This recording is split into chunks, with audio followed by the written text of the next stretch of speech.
So here in the menu, you can see that we have a giant list here of targets. And like I said, it's nothing new really. Odyssey also had this list. And Origins kind of had this list, but it wasn't really anything like this. But Odyssey had this list first, and that's kind of where Valhalla got it from, but Valhalla played upon it more. But there's many different ways to kill an enemy target. You can find targets while taking out enemy hideouts. You can find targets by completing main missions. Or you can even just find clues about where the targets are in enemy hideouts, around the town, or just even in chests around the map of Valhalla. But that's just one type of mission you can do. There's many other types of missions. We have raid missions where you go and get supplies for your village that they have around monasteries around the map. There's missions where you have to make alliances with surrounding kingdoms. There's missions where you even have to go out and get some food or supplies for your camp as well. And then of course we have world events, are just these type of events that you just wander upon while you're out there traversing on the map, and then you just hear a random person talking to themselves, and then you're interested in what they're talking about. And it's usually crazy people. You walk up to them and then you're like, huh, that's so weird. I remember this one world event that I had where it was a monk and he was praying and he was called him, and then he saw me, he called me a heathen. So I was a heathen, got off my horse, walked up to him, and I started talking to him. I was like, I'm a heathen. And then he was talking to me, he was like, yeah, you're a heathen. Because during this time, there was great beef between the Saxons and the Danes, because, you know, they're going onto foreign land that's not theirs. And so this guy that was a monk was a Saxon, obviously, and he was praying to God because they believe in God. And then they're like, God, please forgive this man and forgive him of his pagan ways. And then he was like, nothing you do will make me mad. And I was like, bet. And so then I killed his horse. He's like, nope, that does not make me mad at all. I burned down his house. Didn't make him mad. I killed all his livestock. It's like, nope, nothing makes me mad. So then I went up to him, and then I pulled an arrow up to him. I was like, nothing makes you mad? And he's like, nope, not even if you try to kill me. I don't care, because I'll go to heaven. So then I call his bluff. I get closer to him. And then he stands up. He's like, hey, bro, what the heck? And so then I was like, what? And he's like, dude, what are you doing? And so then I saw that there's a key under him. I was like, why is there a key under there? And so then I get his key. And then he's like, what are you doing with my key? And then I was like, what do you mean, what am I doing with your key? And then I walk behind his house. And then I open a door. And then there's just a whole bunch of dead people inside his house. This is a monk. And then he's like, you weren't supposed to find that. And then he gets angry, and then he starts to kill me. He tries to kill me. I was like, psych? Are you going to try to kill me with those chubby fists? This is a fat monk, by the way. So then I kill him, obviously. But aside from that, you can encounter these missions just randomly by encountering people. And I think that's actually really good and way better than the side quests. There are many other fun side activities like drinking, rap dueling, playing board games. And, you know, you can find these in your settlement or even around the map. And the big thing that also returned was the dialogue choices. And honestly, they actually make a little bit more sense. But there were some dialogue choices where I picked one of them. It took me to one place. And then I was like, for the hell of it, I restarted that entire dialogue scene. And I picked a different dialogue option. And it took me to the same exact scene. So I have not tried this a lot to verify this, but honestly, I have not found a lot of options or instances where dialogue choices mattered. It was kind of a thing where it's an illusion, where it's like, oh, if you pick this, it matters. But honestly, I don't really see the choice or the point in dialogue choices in this game. Because really, dialogue choices in Assassin's Creed really don't make a lot of sense to me. Because in Odyssey, they started with dialogue choices, and barely any of them mattered. And in this game, it's almost the same thing. So you can try to pick different options and see if you'll get something different. But honestly, the ending, you might get one or two different endings. But honestly, it's not that big a deal for me to say, oh my god, this matters, this matters. And so overall, I honestly think the mission design in this game makes it more interesting and more appealing, especially to newer audience coming in. and a returning audience, of course, without the same copy and paste mission design from the previous games that Assassin's Creed failed upon. So moving on to stealth, you can't have an Assassin's Creed game without stealth. You can't have an Assassin's Creed game without stealth. I hope I'm making myself clear. Assassins attack stealthily, okay? Besides that atrocity that was Assassin's Creed Odyssey, you actually have stealth elements in this game for once. Goodness! You aren't an assassin right off the bat. Let's get that clear. You kind of start off as just a normal Viking, but then you start to learn more about the assassin ways as the game just goes through. And it's a really, really, really good way to tell the story of Eivor, because you're not just straight up an assassin. As the game progresses, you become more and more of an assassin. I think that's really awesome, especially coming from the team that made it. Black Flag, which kind of was the same way, how you start off as a pirate and then you just become an assassin throughout the game. Anyways, so you start learning about, how to blend into crowds. You start learning about how to make a leap of faith. Those type of things in the previous Assassin's Creed games, you kind of just did. You kind of just perform the leap of faith. But in this one, no. In this one, you don't straight off know how to do that. And so I thought that was really awesome. In which, hey, I'm going to do this move here. But when I'm going to jump off a bridge, I'm not doing a leap of faith into the water. No, I'm doing just a straight up jump straight down. I want you guys to try that whenever you guys decide to get this game.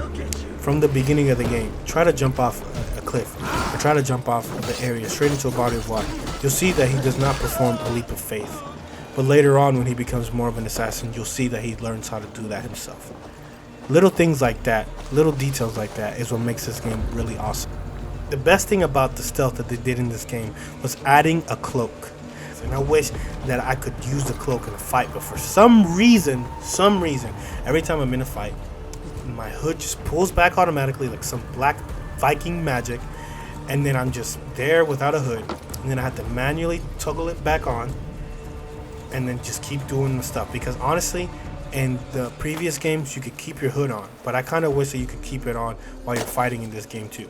Maybe they'll patch it in, but I hope that they patch it in, because it's a really cool hood, and the way that they made it now look like a cloak more, really awesome. And of course, down the line, the more you upgrade your cloak, the stealthier you can be.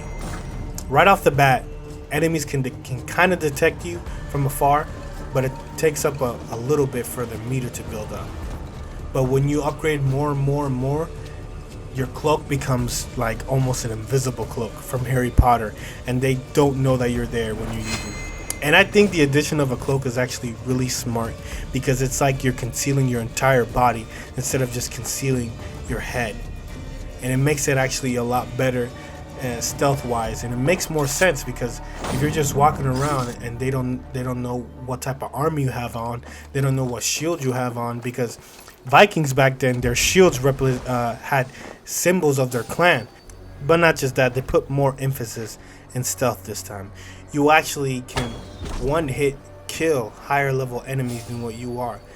They play this really cool quick time effect in which you have to press the button at the right time to kill, assassinate whatever a higher level enemy that you don't want to fight one-on-one with. And honestly, it makes it so much easier to do that, and I'll give you an example here in a minute.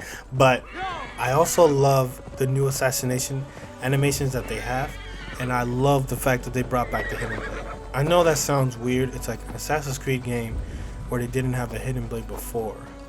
You would think that I would not have to say I love the fact that they brought back the hidden blade on an Assassin's Creed game, when that's the main symbol of an assassin. It's like a Jedi without a lightsaber. But probably my most favorite thing that they added from the stealth aspect is that you can run while crouching, and that makes it so much easier to maneuver crouch, instead of running around and then enemies can see you and then you have to crouch and then you're walking slower. Oh, running while crouched is the best thing ever, and it just makes it easier to maneuver around the map way faster. Also, since I do have my highest difficulty for exploration, my bird cannot target enemies, so I have to rely on Odin's Sight, which is a play on where the series is going on with Eagle Eye, because there used to be a big play with Eagle Eye, but then when they added the eagle to be your actual Eagle Eye became irrelevant. So Odin's Sight is pretty much just a play on how things used to be in Assassin's Creed before they added the eagle in Origins and Odyssey. But now you still have the eagle, but you also have Odin's Sight now.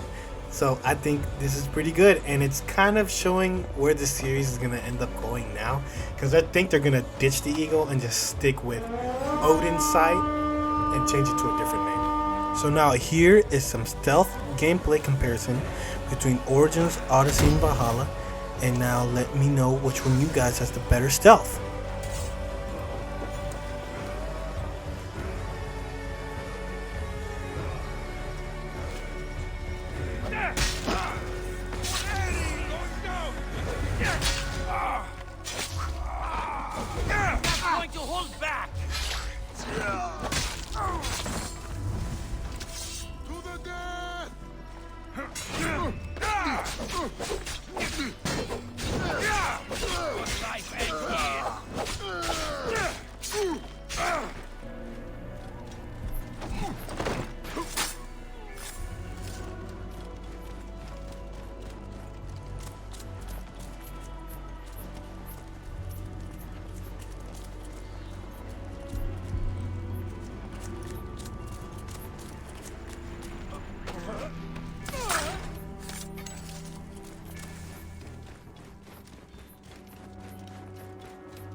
And then, of course, last but not least, the loot.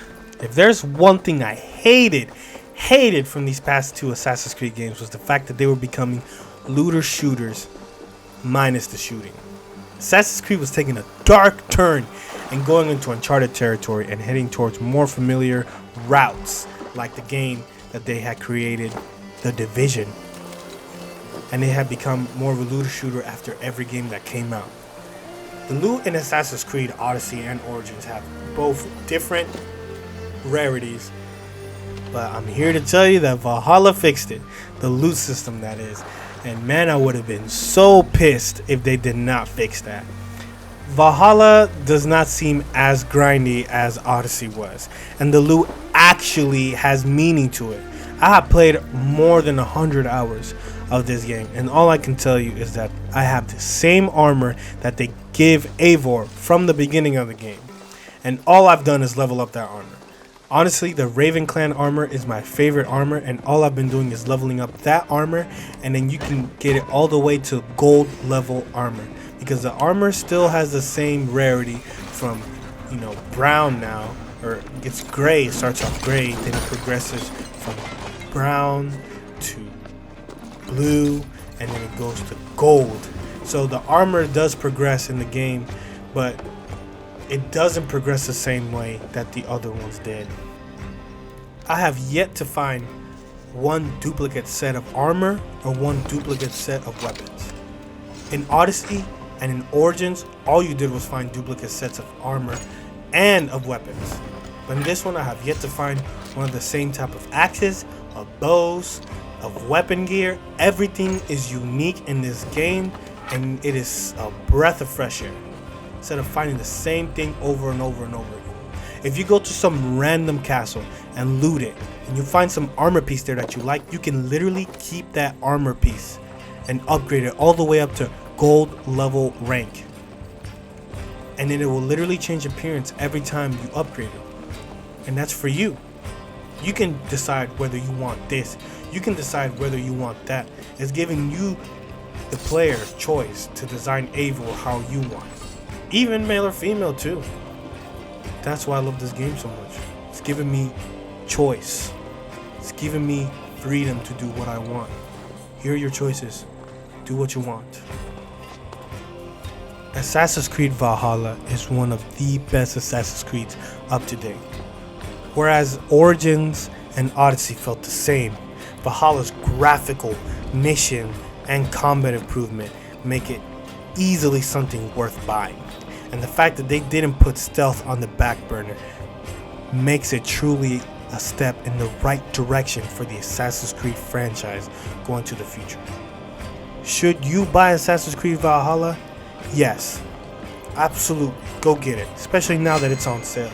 It should be $39.99 now, $29.99 if you look at the right places, but I will not blame you if it's out on your Steam backlog, or in your Epic Store backlog, or even on your Uplay backlog. I don't know. I would not blame you if it's something that you would not play right away. But honestly, if I was to say one thing, I would say that this game is a really fun time, and that I think it's the best in the series and the best in the trilogy for sure. You guys probably played Origins, or you probably played Odyssey, and you said this game is not for me. Well, I urge you to at least try this one, and you guys let me know what you guys think of this game. This game is definitely an 8 out of 10 for me, because beside from everything that this game got good, everything that this game changed, the bugginess of this game completely ruined my experience when it first launched. I absolutely hated the bugs. It was really bad and it was really buggy from launch. The camera angles and sometimes the game just feels really clunky and really hard to control and maneuver, where it was easier in other games. And sometimes this game kind of has a slow pace to it as well. But if I were to say anything good about this game, the one thing that you guys can take away from this game is that this game is definitely a step in the right direction for the Assassin's Creed franchise. I urge you guys to try it, and I promise you guys it is worth every single dollar that you guys pay for, especially now that it's on sale. If you guys have not checked it out yet, please go watch Jonathan's Cold War review. Is it an upgrade or a downgrade? And please leave a like, subscribe, and a comment on this video as well. Hopefully you guys enjoyed my video. My name is Jorge, and until the next one, I'm out.